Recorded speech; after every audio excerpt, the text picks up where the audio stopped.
Welcome to the deep dive. We're about to plunge into the stack of sources you've shared with us, pulling out the most important insights and always looking for those surprising nuggets of knowledge. Looking forward to it. Today, our mission is to take a close look at two, well, seemingly different but deeply connected aspects of hospital care. Okay. On one hand, we'll explore the formal systems, the structures hospitals use to ensure quality and safety, things like accreditation. Right, the frameworks. Exactly. And on the other, we'll dive into the complex, often, let's face it, messy human side of patient care, specifically focusing on the role and impact of hospital visitors. It's really about policy and framework meeting, lived experience and human needs. That's a great way to put it. We'll see how organizations establish these rigorous standards, and then we'll grapple with how those standards play out in the real world. Especially when it comes to balancing patient well-being with the presence or sometimes the absence of their support networks. Precisely. Okay, let's unpack this then. Let's start with the structure. How do hospitals aim for those high standards of quality and patient safety?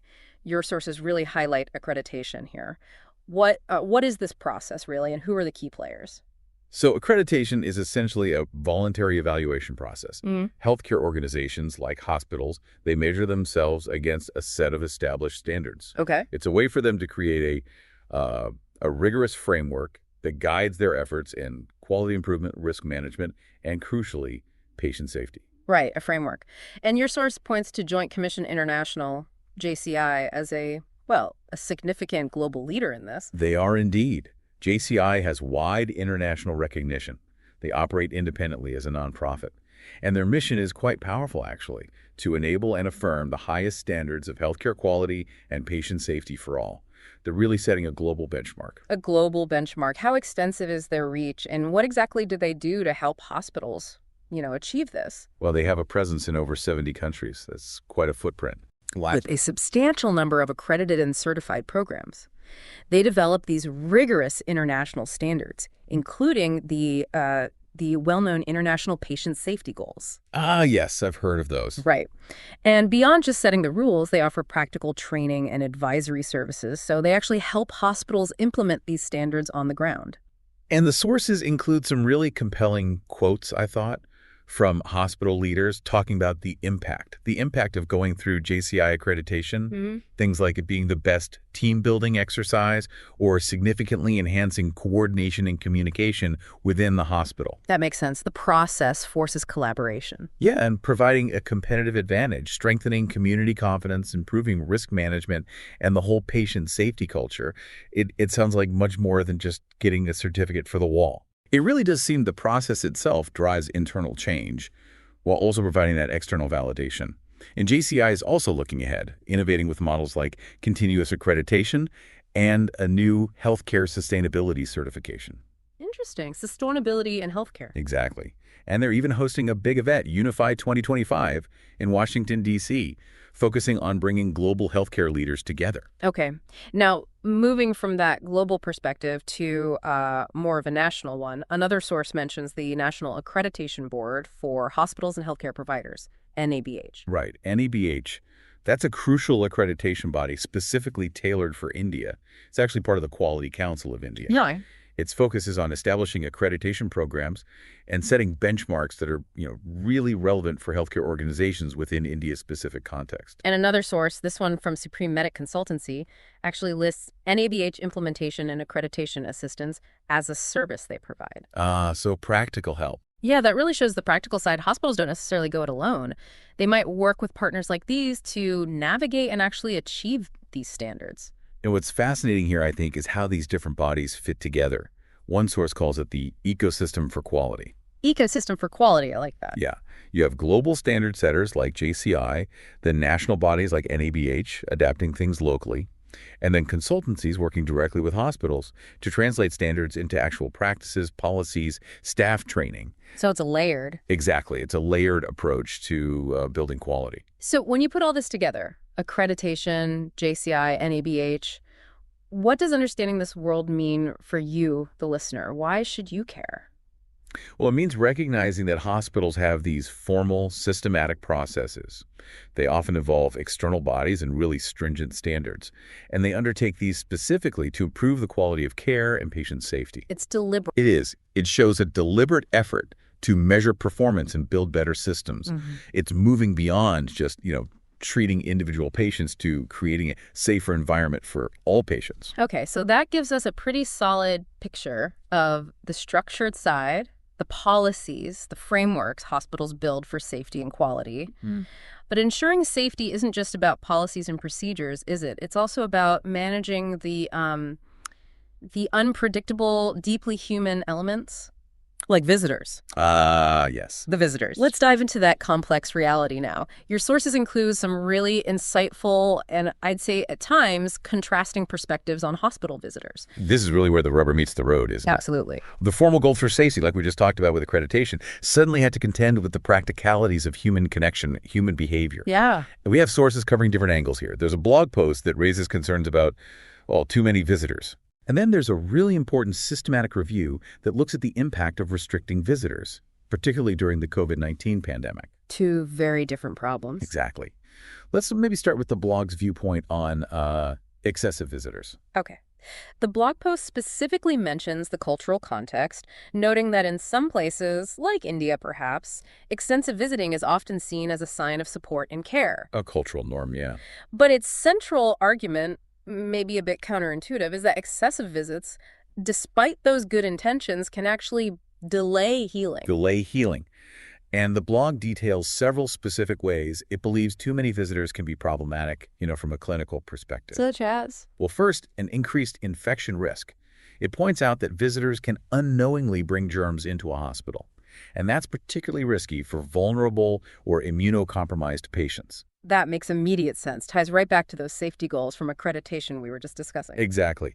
It also highlights interference with rest and recovery, which is just fundamental for patients to heal, right? Crucial. Constant noise, talking, movement from multiple visitors. It can severely disrupt the peace a patient really desperately needs. And then there's the practical side, the daily hospital operations. Right. The blog points out disruption to clinical procedures, things that need privacy or quiet concentration from the staff, and it can certainly hinder staff efficiency. Think about it. It's harder for nurses and doctors to communicate with the patient, give meds, or do assessments when there's a crowd around the bed. Yeah, I can picture that. Hard to get work done. And finally, the blog touches on the patient's own experience. It can create emotional overload for the patient. Making them feel tired or like they have to entertain people even when they feel absolutely terrible, like they have to be on. Precisely. All very practical points raised from the perspective of trying to optimize the environment for the patient's recovery. The blog doesn't just complain, though. It offers practical advice for hospitals and families. Things like setting clear visitor guidelines, which seems essential. Yeah, maybe limiting the number to 1 or 2 at a time, defining specific hours, maybe families creating schedules among themselves. Essential steps. And crucially, emphasizing the importance of respect the patient's wishes. Maybe the patient just isn't up for visitors right then. Listening to the patient. Exactly. And there's a quote that really stuck with me. Support doesn't mean presence all the time. It means being available when it matters most. That quote beautifully summarizes the blog's core message, doesn't it? It really does. Okay, now let's pivot, dramatically perhaps, to the other side of this coin from that systematic review. Great. If having too many visitors can be a problem, what happens when visitors are restricted? The opposite extreme. Exactly. And if we connect this to the bigger picture, we're exploring how formal policies meet human needs. This review looks specifically at restrictions during that incredibly challenging period, the COVID-19 pandemic. And this is where it gets really interesting. Okay, tell me about that. Because given the intense focus on infection control during COVID, you'd absolutely expect the review to find strong evidence that restricting visitors significantly cut down transmission, right?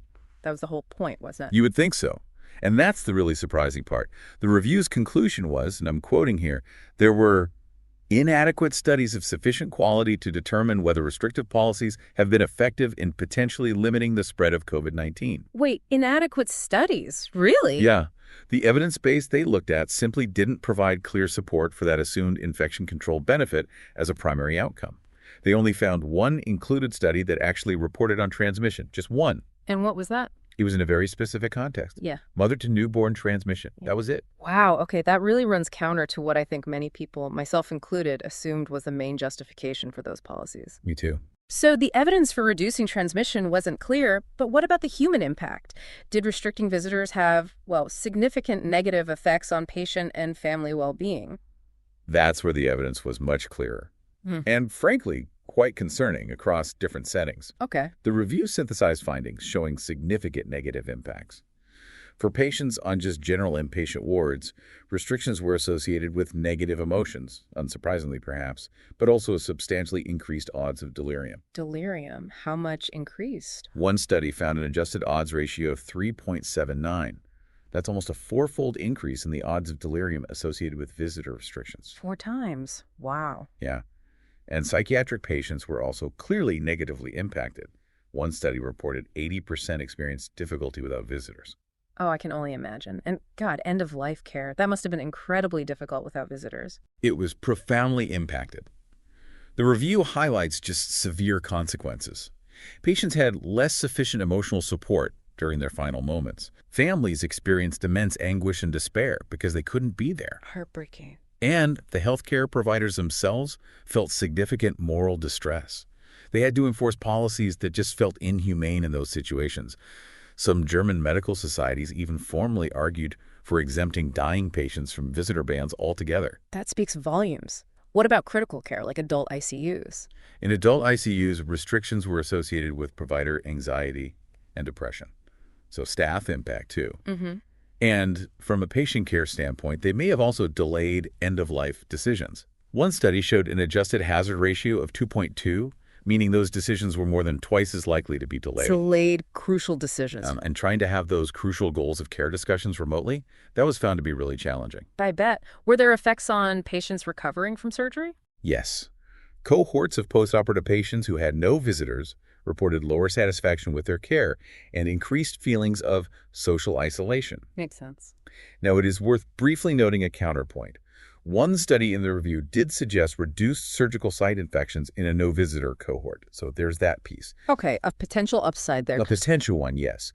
But overall, the well-being impacts were predominantly negative. And for the most vulnerable children and newborns in NICUs. In pediatric and NICUs, the impacts were very concerning.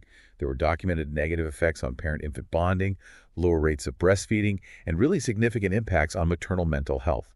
High rates of depression reported, and even some instances of suicidal ideation mentioned in one study. Whoa, that's terrible. And for women giving birth, peripartum women with COVID-19 who had no visitors during birth, they experienced increased pain and acute stress. So, across the board, pretty negative impacts on well-being. Now, the review mentions hospitals trying to use video conferencing as a substitute.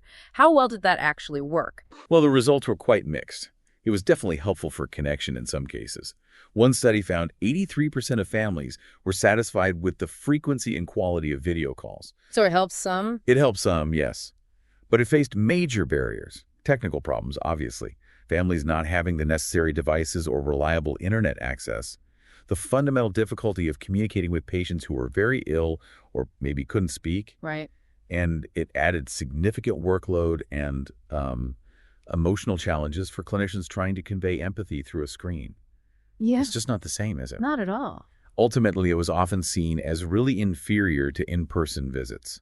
And it also raised important equity concerns. What about families who just don't have the means to connect digitally? Yeah, the digital divide. Exactly. So this brings us right back to that core tension. What does this all mean when we put the too many visitors perspective from the blog right alongside the findings of harm from too few visitors during restrictions from the systematic review? It forces hospitals, and really all of us, to confront a very difficult question, which the sources really highlight. Which is? How do healthcare systems balance those crucial needs for safety and efficiency, which, might logically lead you to limit visitors with the significant evidence demonstrating the harm to patient and family well-being that results from over-restriction? Especially, as you said, when the evidence for the safety benefit of those strict restrictions isn't as clear-cut as one might assume. Exactly. The systematic review itself suggests that instead of rigid blanket rules, maybe a more patient-centered and thoughtful approach is necessary.